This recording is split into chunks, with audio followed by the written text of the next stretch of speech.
Now video 2 continuation.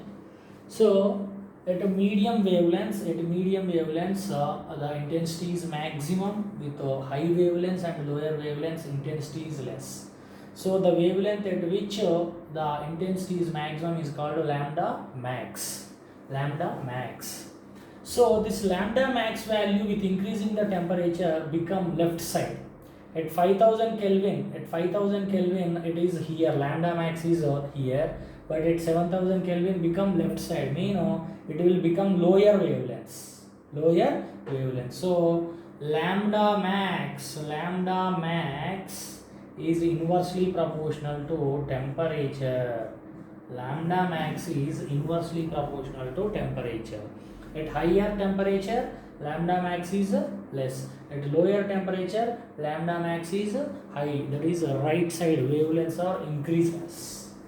Now, based on this curves, we can observe some points.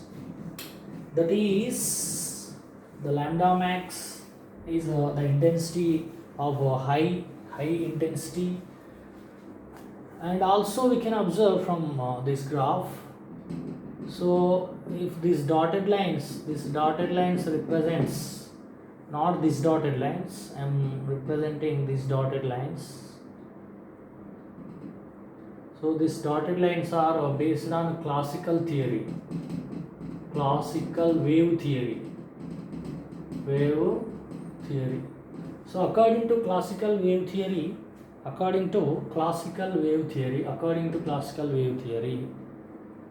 here the particular radiation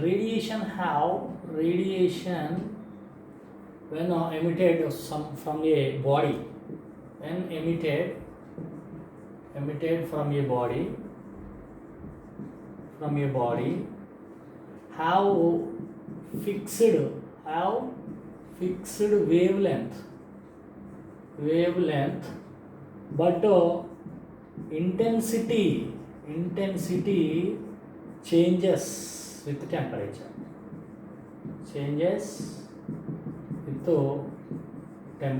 Intensity maybe changes with the temperature. So generally you know that intensity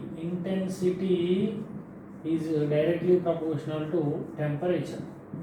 Intensity is directly proportional to temperature. So these are the black body radiation. So the radiation depends on the temperature. So these are the points from this graph plotted between the intensity and wavelength. And next the Planck's theory. Planck's theory.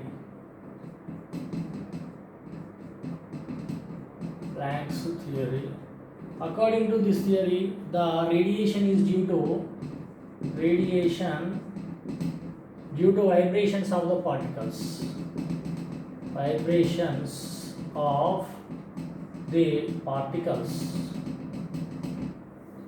is due to vibrations of the particles. And also radiation is associated with energy.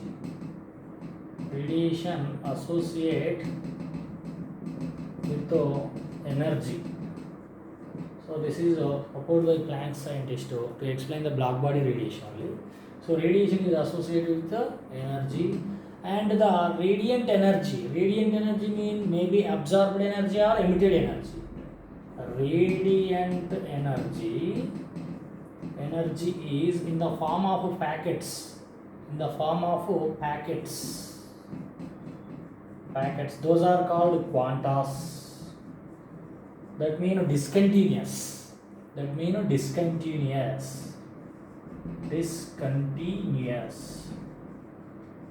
Packets mean discontinuously. Energy emitted or absorbed is in the form of discontinuous but not continuous. So the radiant energy is in the form of packets. From the substance, if energy is released like this, we are observing in the form of rays. But rays are, according to Planck's theory, they are in the form of packets. Discontinuous. The each packet is called as a quanta. Each packet is called as a quanta, and the quantas having many photons. They are having photons. The photon energy is equal to h nu. Energy of one photon equal to h nu, or energy of photon is directly proportional to frequency of radiation. So here h is the Planck's constant. You know that h value equal to 6.625 into 10 power minus 27 ergs seconds, or minus 34 joules seconds. So according to Planck's, the radiant energy is in the form of packets. They are quantas. Quantas are associated with many photons, small particles, photons. So the photons are having energy. That energy is directly proportional to frequency, and E equal to h nu, and h is a Planck's constant. And the energy of quantas, photons or quantas, is an integral multiple of energy of quantas are integral multiple of h nu, n times of h nu. The energy of quantas is n times of h nu. That means that is equal to 1 into h nu, or 2 into equal to h nu, or 3 into h nu, anything you can do. So n times of h nu. So n equal to integer values 1, 2, 3, 4, etc. So always the energy propagated, the radiant energy, it may be absorbed energy or emitted energy in the form of packets. They are quantas, they are photons. Their energy is always n times of h nu. N times of h nu. One h nu represents one photon. One h nu represents one photon energy.